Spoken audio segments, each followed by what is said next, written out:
Hi, welcome to the award-winning Ed Brown Show. And once again, outstanding guest. We have Lvet Brown. He's not a relative of mine or anything like that. There's a lot of Browns around.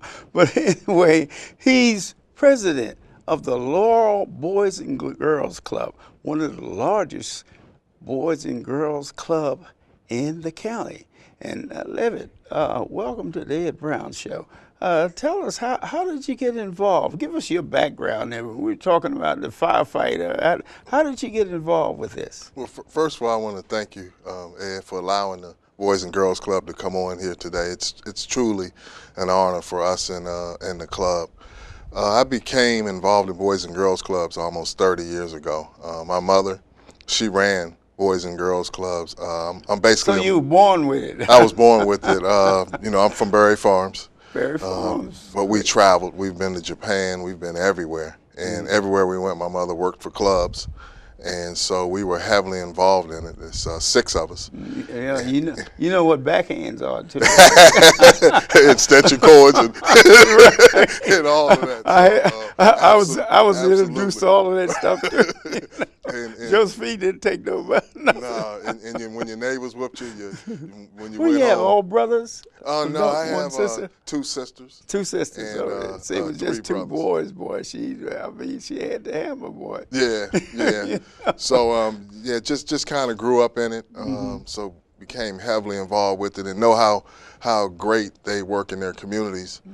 So I moved to Laurel about 17 years ago, and first thing I did was naturally is contact the Boys and Girls Club in Laurel.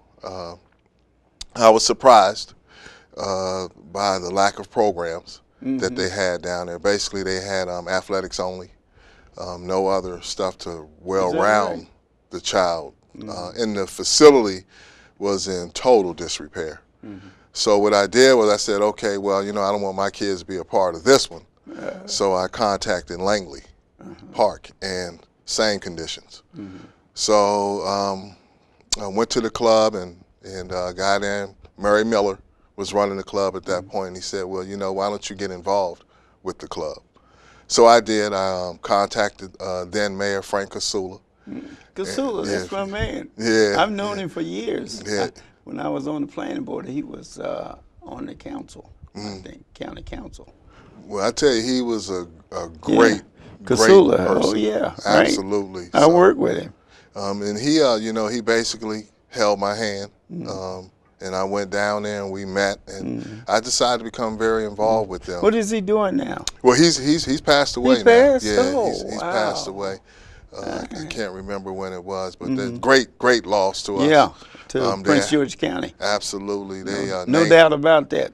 Yeah, they named the city. Yes. I mean, they named the street after him. Sure. And I live right down there by that street. Yeah, because when it's time for Laurel, they come before the board, planning board. Boy, Casula was right there, boy, ready to go, ready to fight. You knew you had to fight if it was something that Laurel didn't want. Absolutely, and just a great person. So got involved with it. 2004. Became vice president of the club. They actually wanted me to write grants for them.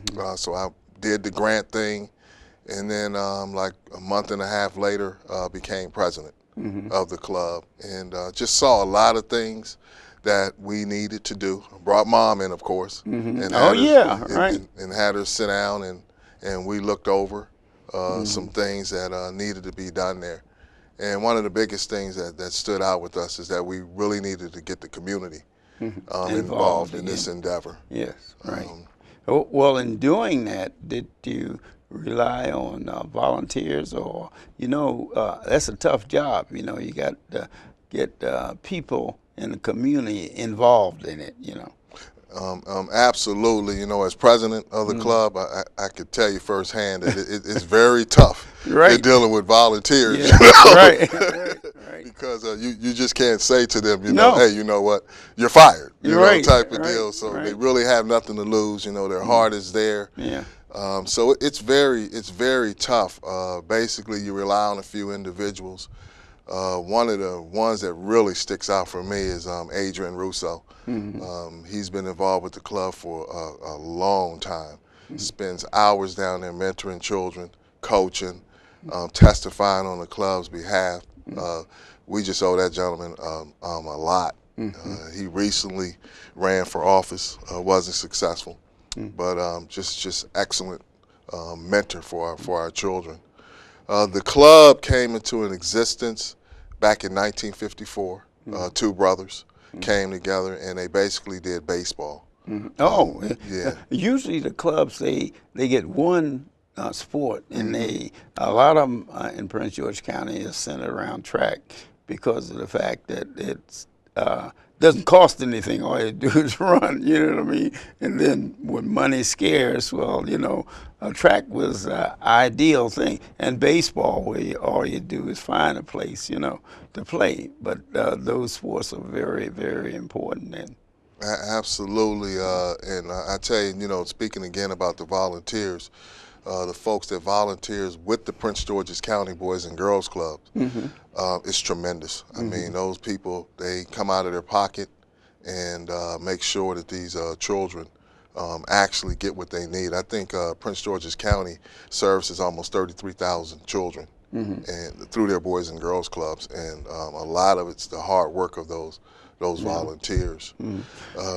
Well, also the agency Park and Planning, they have a lot to do with helping the different communities with their programs. Isn't that true? Boy, Maryland National Park and Planning is great, a great organization for the Boys and Girls Clubs. They've actually partnered with the Boys and Girls Club, providing them with funding, facilities, one of excellent the programs. finest agency in the country. They've won many, many gold medals for the types of programs that they've brought to the area here. That includes Montgomery County and Prince George County. It's a tremendous job there. Well, they definitely deserved all those awards. I'm an attestament of that. I know whenever we needed anything, they were there. Currently, they're running a camp out of the club because Laurel Elementary wasn't able to host it. And I know I'm not allowed to mention prices, but but I tell you, it's very affordable. See, that's the main thing. That's what people fail to realize. Is so many times when a program is out there and the youngsters can't participate because of the fees involved. But the agency like the Maryland National Capital Park and Planning, they are funded to fill those slots. Absolutely. Areas that, like a municipality, well, maybe they have the funds. But if you're not a municipality, then what are you going to do?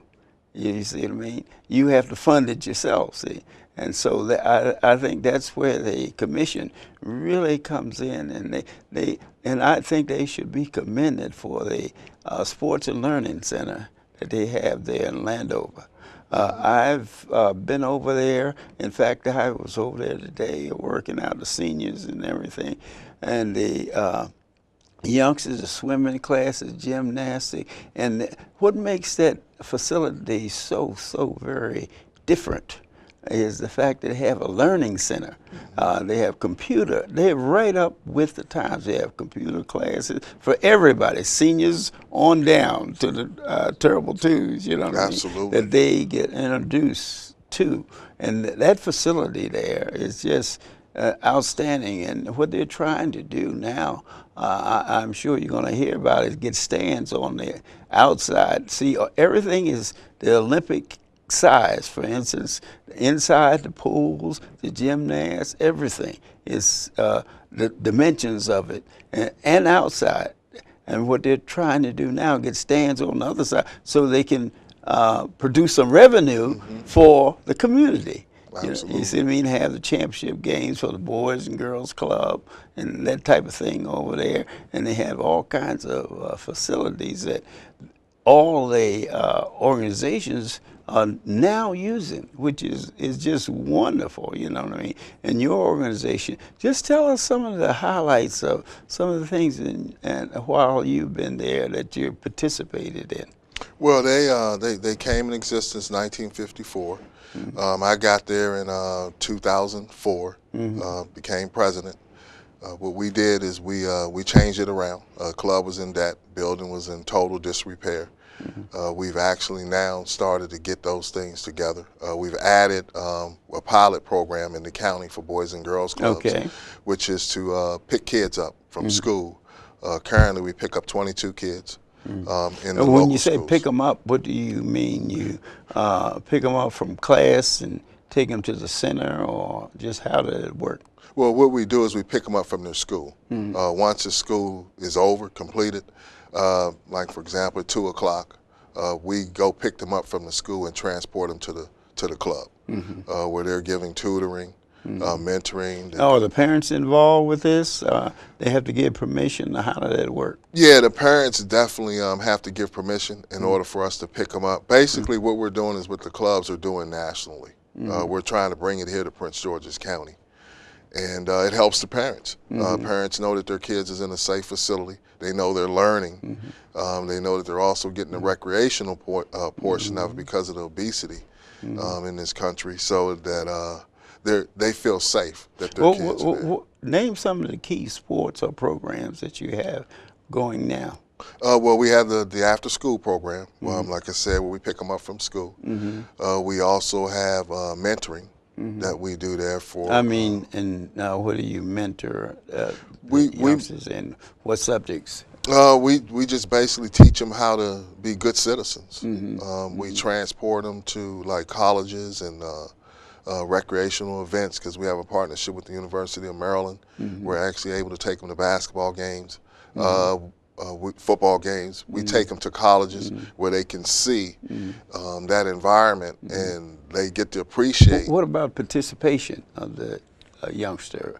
How much of that do you have, and what are generally the sports that you push in your organization? Well, we have football with over 300 kids in the football program. We have basketball. There's over 1,200 kids in that program. 1,200 kids in there? Yeah, because what they do, they come from all over the county to participate at our club. And what are the requirements? Age brackets do you start at? We start out at age 4, and we go up to unlimited. So basically, when a kid goes to college, he still can come back and participate in our unlimited league. Yeah, speaking of college, do you get involved in scholarship programs, introduction? Absolutely. We Okay. help with the SAT. We help them with the NCAA clearinghouse. The ACT. We contact schools for them. We have several kids right now that are in college now. The kid Jonathan Arledge, he's down at Virginia Mason. We have a kid Kareem Story. He's out at Utah. I mean, we have just kids everywhere in college that have come personally from the program. Absolutely. What about your due to the fact you're located near the University of Maryland? How do they work in your program? Well, what they do is they send interns. All right. That's that volunteer again. Absolutely. They send interns. They're currently helping me with the research study. You're right. On the impact of Boys and Girls Clubs Right. in Prince George's, particularly Prince George's County. That's going to be a 2-year study. They work with us in our summer camp and also in our after-school program. They work with a gentleman named Mr. Egan's. So it's a wonderful relationship with the University of Maryland. What about the businesses? Now, do they get involved in sponsoring things for the club, or how do they themselves get involved in programming? One of our big ones is Southern Management. Okay, give them a hand. Absolutely. Right. They come down and they look at the facility and they look at what do we need done. They're coming out September 13th. Private industry. Absolutely. Yeah. Right. They're coming out September 13th to do our whole boxing area for us. Well, that's what I mean. See, it's very positive where the business community is really getting involved in the community. They're not just taking something out of it, they're putting something in too. We want to, give them a hand too. Absolutely. The things that they've done for the different Boys and Girls Club. And they not only do it for clubs, they do it for schools too. We also have the soldiers out at Fort Meade. They come down every year, and what they do is they come and they clean the facility up for us because there's a lot of cleanup that needs to be done. Also, Carmax. They not only give us funding, they also come down and lend a hand in painting and removing things and fixing stuff for us. We have a lot of support. The county executive, Ron Baker, great person. Name some of the programs that he proposed for you. Well, he actually came down and walked the facility. He's the highest ranking official ever to come down to the club. He's a partnership with us as far as funding, and that funding enabled us to continue our after-school program because he saw what a wonderful program that is. So having that type of support, not only with the funding, but having a partnership with the county, that really helps the club. That guy talks the talk and he walks it. You know, it's rewarding to see that a politician, actually is doing what he said. He's very much for nonprofits. Now the other source that usually go, unnoticed, but they're doing a terrific job.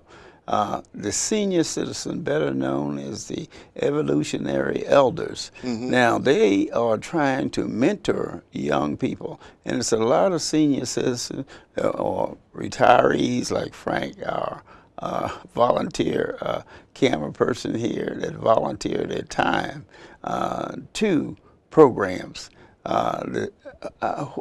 As far as the seniors are doing, do you have a program where they can actually work out with the youngsters?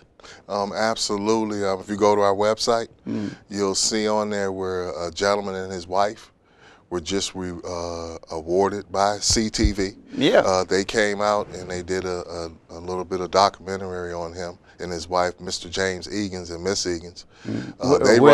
Where are they from, Laurel? They're from Laurel, city of Laurel. They actually run the mentoring program. They're volunteering. Is that right? You have to give them a hand? Oh, yeah.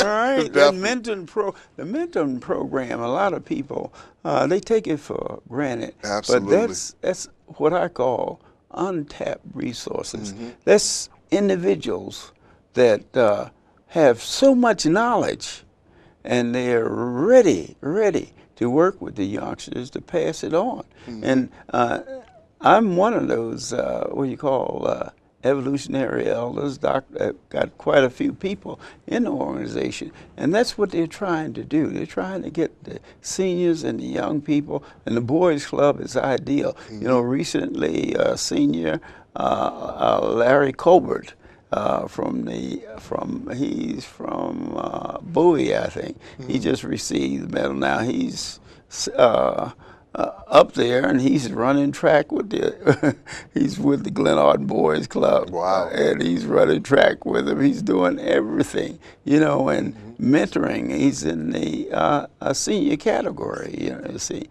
And it's individuals like that the youngsters need to see. And mentoring is so very, very important because, as far as I'm concerned, it's a talent going to waste. Absolutely. Instead of working the garden and cutting the grass and doing things, they are trying to organize that group to get involved with mentoring, and I think it's Dr. Duval, Dr. Eugene Williams. These professors that are retired that are running programs, and Dr. Williams has a program for his wife.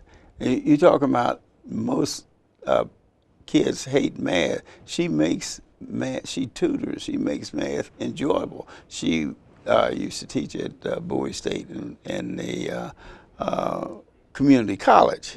But these are type things. that's a resource I think that we Absolutely. need to utilize. What do you think about that? Well, I think it's definitely a good resource. First of all, they have the time to do it. Yes, So that's it. They have absolutely. that's the key. And with Mr. Egan's and his wife, it's just been a wonderful relationship for us. What a lot of folks don't realize is over 1.3 million kids did not graduate from high school Yes. last year, and out of 800,000 of them, they're dropouts, the ones that are in prison. So if we can get to these kids and get them in school and teach them things like our folks are doing, that our seniors are doing. Yes, sure. This is a great thing.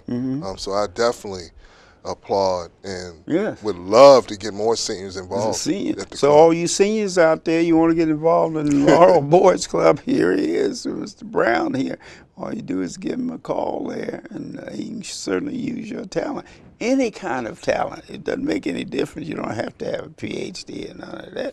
You just be able to show the youngsters, the proper way to do things. Absolutely. And make them good citizens. Okay, what I want to do now is just ask you, what do you have in the future for your club? Something, they have this organization called the Patriots. Maybe you heard of it. They go around and they have different programs at University of Maryland, the Bowie State, and places like that. What do you have in the future for your club coming up?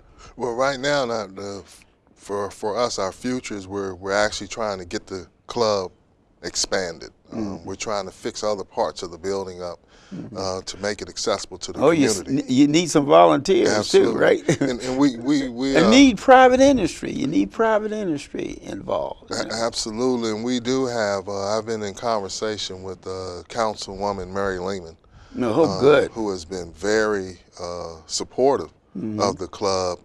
We've been going back and forth. She's visited the club, and she's willing to help us move forward. Also in 2014, we're possibly looking at bringing a charter school there. A charter school? Absolutely. Great. Because we have the facility, and a lot of charter schools or the people that are looking to start them, they don't have facilities. They don't have a building.